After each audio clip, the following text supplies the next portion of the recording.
Hey, what's up guys, Dimebot here. Today we're going to be taking a first look at Necropolis. So this is a game from Harebrained Schemes. I believe I've got that right, I'll correct myself if not later. Just come out on Steam, and it is billed as a devious dungeon dive. Alliteration for the win. This is a rogue-lite, roguelike, it's a roguelite, whatever. Anyways, I hate that term. But it's a permadeath game, you get gear, yada yada yada. It's actually interesting. Let's take a look at the options. So, settings, we've got, you can look at your controls, can't remap them, of course you can't.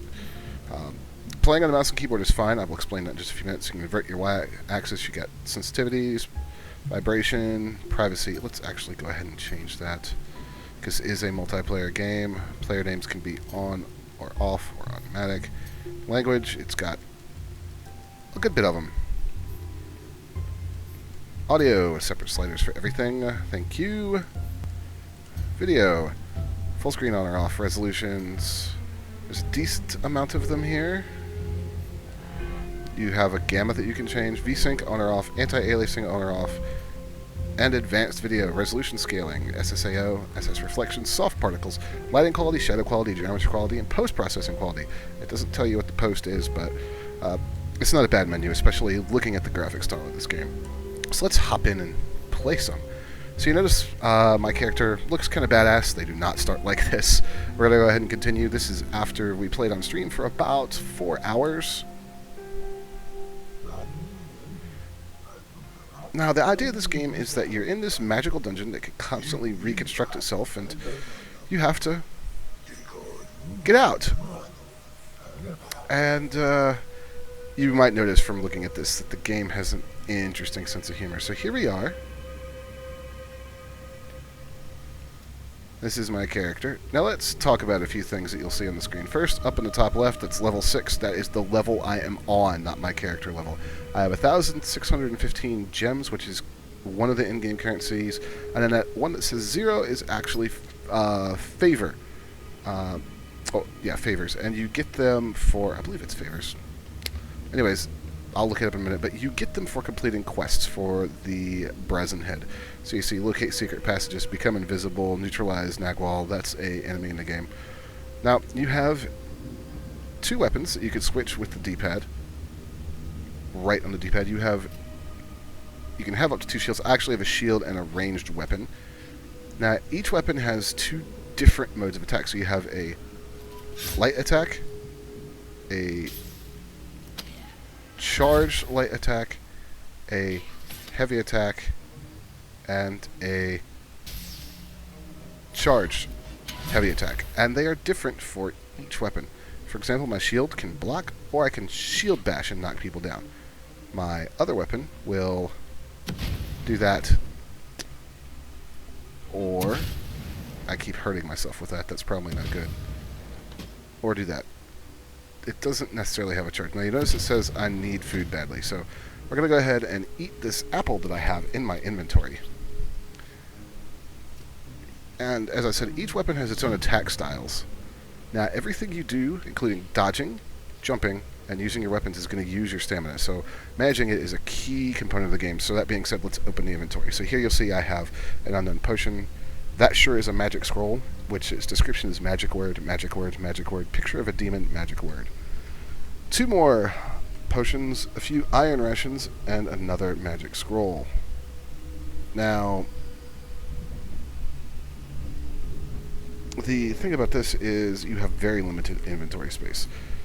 So you want to be kind of careful what you craft. I have a lot of recipes I've bought that allow me to make arcane food, for example, like the apple we just ate. I'll go ahead and do that. You get the items to make them around in the world. I can make chalk to mark where we've been. I can make an iron ration or a normal ration or even rotten food. And an elixir of infernal peace, which will keep monsters from attacking me. So crafting, keeping your inventory full of useful items and getting rid of the useless ones is pretty important. And there are scrolls of identification, which are important because you can get trolled hard by this game if you use a potion that you don't know what it is. So that's kind of the basics of the game. As far as controls, let's go down a level. Now you can see out and down below.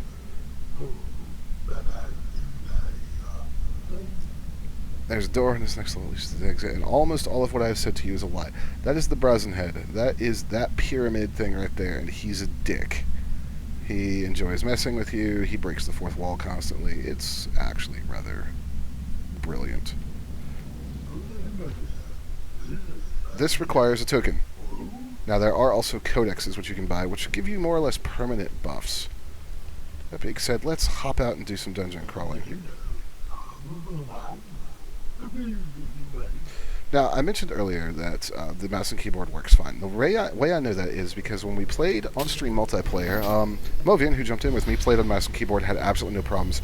Commented several times on how smoothly the game played, so it clearly works fine. Now, enemies are going to come at you, and they require some finesse. You can't just hack and slash because you have limited stamina. So, for example, this weapon I have will knock enemies down, and it has a wide range of attack, so I can kind of kite them. There is a lock-on function, however.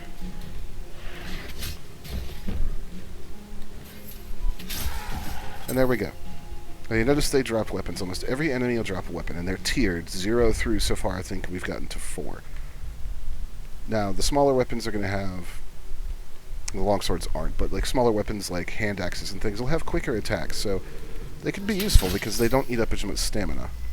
You'll also find these runes all over the walls, which will kind of give you random little insight into the game. And also this merchant in a chest, who will sell me lots of things. Potion of Big Boy Strength. Remember all those monsters that used to pick on you? Well, it's payback time. We'll buy one of those. In addition, when you reach the end of a level, which is where I started this video, that glowing fountain will actually let you pay a significant amount of gold, or gems, which goes up every time, and you can raise your health bar permanently, and it will refill your health and stamina. There are also kind of trash mobs around, like that little white thing right there, that will drop some of the materials you need to craft your consumables. Although, we've noticed when we've gotten down to these later levels, you have to be careful, because the game will, make them turn into more powerful enemies. It's kind of trolly.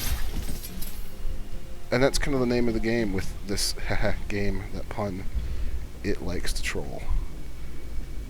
It's got a wonderful art style. Let's talk about that for a minute. So it's kind of a flat shaded, low texture. It has a great draw distance. It runs extremely well, and I like this kind of style. Works very well. Every time you pick up a new piece of armor, your character's appearance changes, so you look very distinctive. Now, let's get over here with this charge of attack, and we'll demonstrate a little bit more combat. There's some really nice lighting effects coming off these guys. These guys are actually a huge pain in the ass. In fact, they may well kill me, which this will be very embarrassing, but...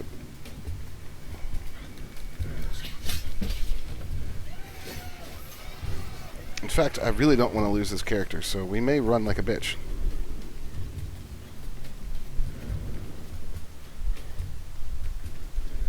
Because I desperately need food. Bye, guys.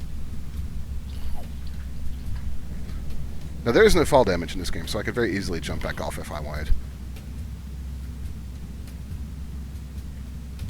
Or at least if there is fall damage, I haven't found a height large enough to make it happen. So like I said, this is permadeath, so if you're wondering why I'm running away, it's because I very much do not want to lose this character. What we can do, however, is craft a blizzard in a bottle.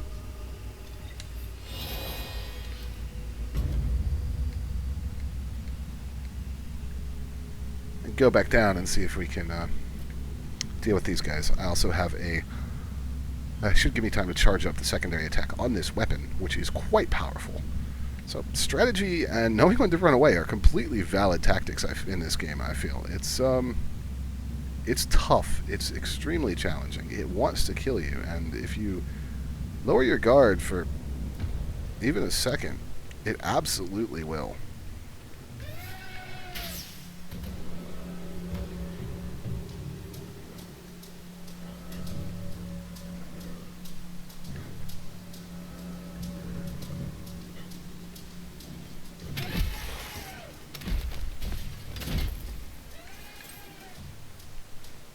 Now, I have this potion ready to go just for this guy, but I might not need it.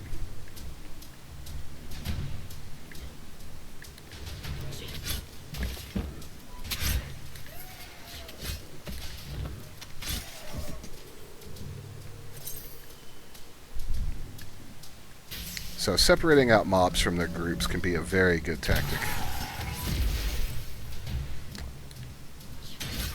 And stopping to heal and regen your stamina, also very important. Now what I'd like to do is kill a couple more of those shielded enemies, because then I can go back, finish that quest, go back and pick up that item from that chest over yonder, which would be extremely nice and useful. Now, that's a lower level enemy, so he died in pretty much one swipe. This is the guy that I was more or less saving the potion for, so...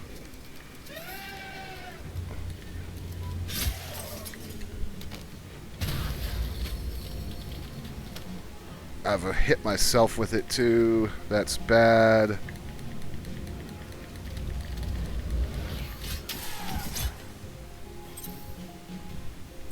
Alright.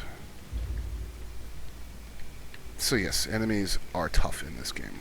Combat is reasonably fast-paced, but like I said, it does require some paying attention. These guys are also incredibly hard to stagger, which is annoying. A couple well-timed dodges can deal with it, but this also has the side effect of eating through my consumables. Now, I have a lot of them from some of the adventuring we did earlier, but you don't want to be going through everything.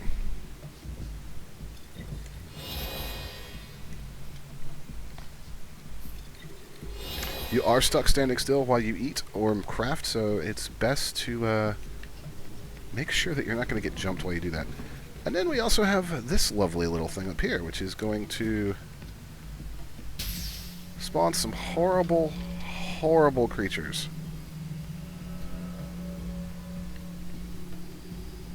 You can pretty much hold this indefinitely, so it does slow your movement considerably. It can be very useful when approaching a situation like this, though. Yeah.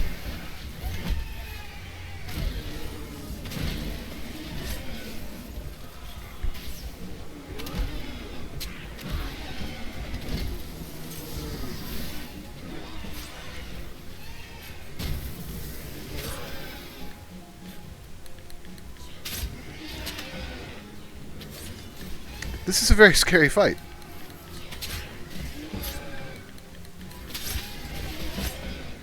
Not gonna lie, I'm not a huge fan of this.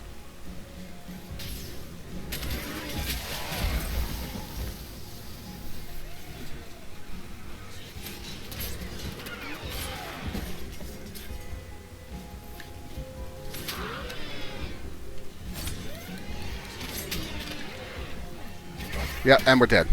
Damn! Alright, well, we got 15 tokens of favor, though, so show you guys what happens when you start a new game. So you get to pick your character. We'll go with the daughter. I'm very sad about that.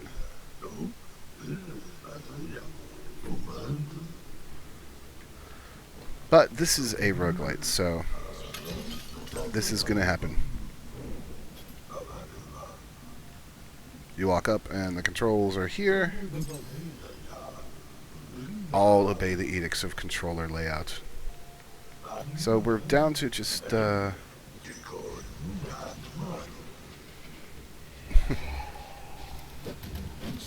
just our basic weapon here.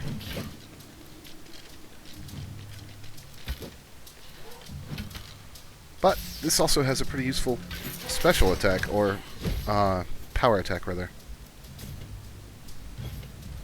So we'll pick up this cracked longsword. Some crafting materials.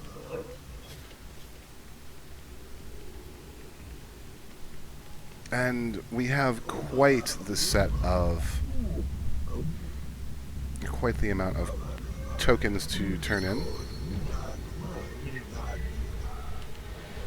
Yes, Brazen Head, I know who you are. We're going to go right over here, and we should be able to buy a codex. This is a really interesting part of the game, and I'm glad I get to show it off.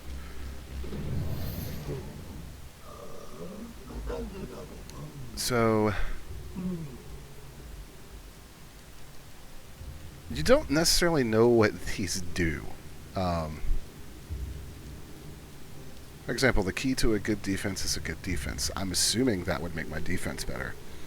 The shield gives me free. Shield's right. Yeah, so this sounds really nice.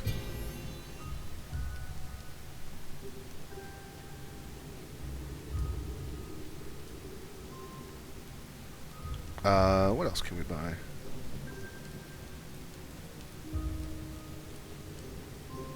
Half the fun of falling is missing the ground.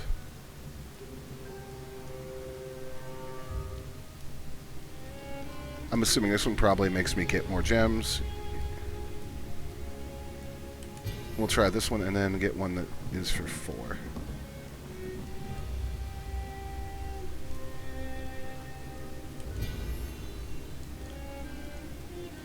So you can only have one active at a time, but I think we'll equip that one. There we go. So, Necropolis Survival Guide. You beat it, you eat it. So let's see what that might possibly do for us. It's very nice that they give you a bunch of stuff when you make a successful run deep into the Necropolis. And this is going to be one of those games that probably takes people a long, long time to beat. There's a lot of replay value here. It plays very smoothly. Combat is very fun and very hard. It's challengingly rewarding. And even on level 1, the game does not hesitate to throw a crap load of enemies at you.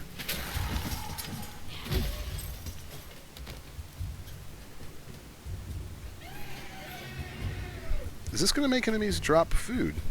Because that would be very useful. Actually, that does remind me of something I should have told you guys earlier. There is friendly fire, and you'll see it happen with the monsters as well as your own party members.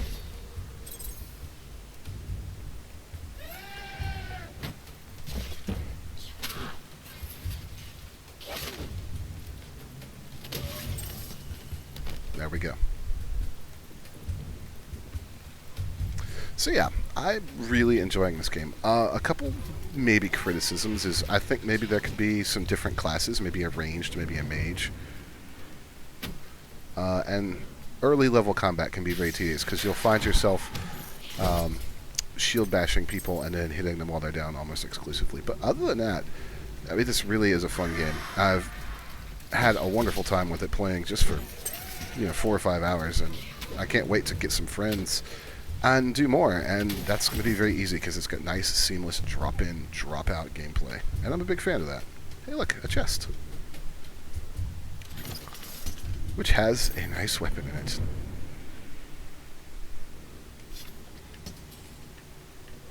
Half the fun of this game is finding out what the special attacks do on your new weapon you just picked up.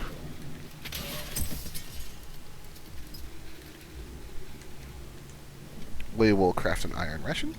We'll see what this does, and then we'll wrap it on up.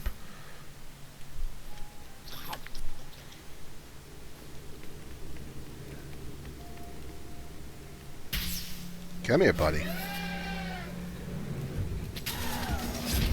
Ooh, I like that. So guys, that has been a look at Necropolis. I will put a link to the game on Steam in the description of the video below. If you like the video, hey, give me a like, maybe hit subscribe so you can keep up with everything I'm doing. My name is Dimebot, and I will see you next time. Now, who wants to get stabbed? Oh, fuck me. Well, that's bad.